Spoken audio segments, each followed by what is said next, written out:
my friend, Raj Babbra, has made a documentary in her memory. He's in the studio now. Why did you decide to do it, Raj? I want to show what it means to lose someone in a terrorist attack. It started as a course project, and as it grew, it became more focused. When our director got on board, Raj Babbra, we focused our energy together and made a personal story about the terrorist attack from a victim's point of view, what it would be like for them growing up and getting into that. And how difficult was it for you, having lost someone you were close to on 7/7? It's horrific. It tears your life apart just to have that sudden loss, to have someone torn away from you like that is very difficult to explain without having to go through it. The emotions are very hard. And how do you think this has helped in focusing on Benedetta herself?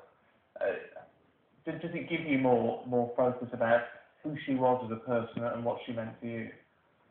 Yes, I've actually just gone through seeing family photos, seeing the emotion from the family and friends.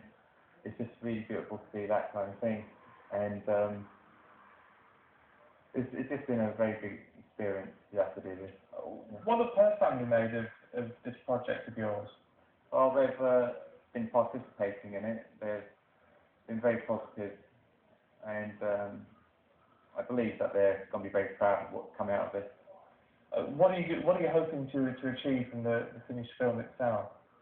I want people to break down those barriers of thinking the victims were other people and realising there were people just like them, who had lives just like them, and hopefully make them more aware about the effects of terrorism and personal responsibility on to work with the authorities in preventing further attacks, to actually see what a victim is actually like, and to see how it affects so many people might make people change their mind about how they perceive terror. I mean, do you think, as we come up to the third anniversary tomorrow, that there is a sense of community amongst those who were directly affected by 7/7?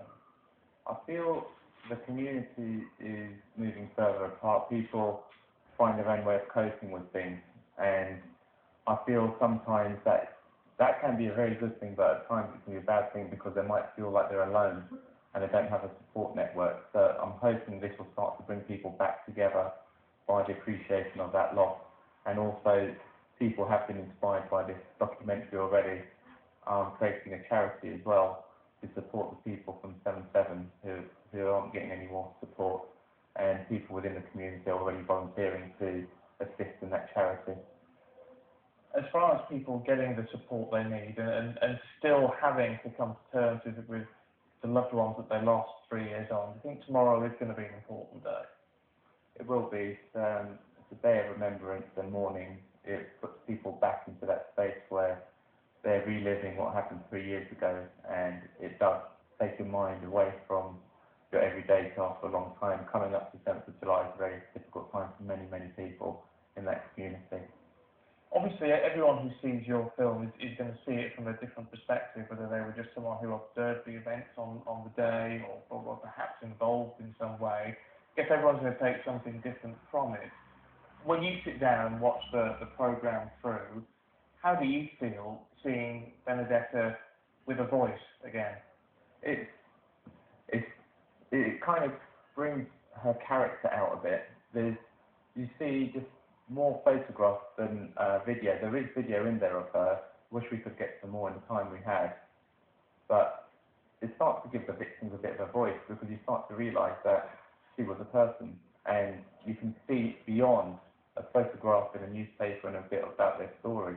You can actually start to see her family, her structure, the network of people, which is just like anyone else's network of people within their lives, and that is what it's showing.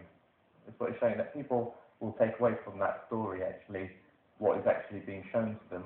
It's hard to really move away from that because it's a personal story. Do you think in any way this could act as some sort of deterrent? Those people who feel some sort of affiliation to these extremist groups could watch this and, as you say, see the real people behind the victims, behind the numbers and all of this, and hopefully put them off carrying out these sort of attacks. Yes, that's right. That's what I want to start to bring to light is if they are being brainwashed in any way, that they can actually start to realise what it means to kill a life.